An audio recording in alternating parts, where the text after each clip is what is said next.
Matias. Não, é. Filho do Matias. Sabe por que ele sabe andar de fazer downhill assim? Porque ele treina. Não, ele treina no downhill domination. Fica no direto, velho. Ah, com o boné tem tudo a ver, né? Boné do Flamengo, isso aí, né?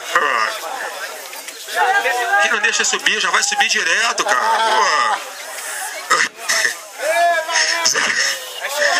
No segundo colocado com o tempo de 2 minutos 24.5, Francisco de Souza.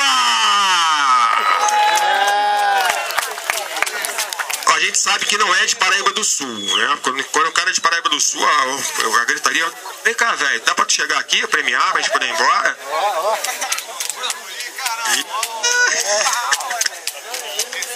Mandou bem.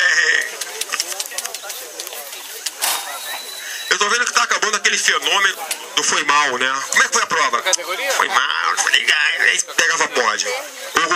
Aquele descamisado, como é que é o nome dele?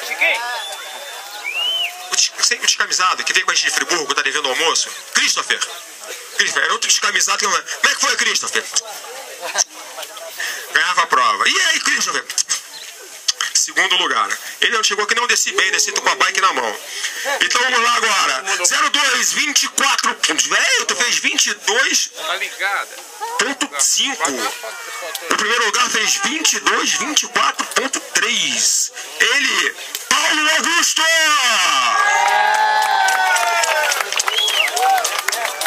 Ele vem todo sem jeito. A cara tá ganhando a prova, cara. Grita, pula, velho. Aê!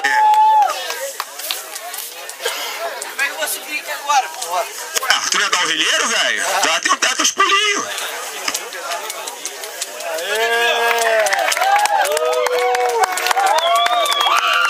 Charles, Luiz Felipe, Luiz Gustavo, Francisco de Souza e Paulo Augusto.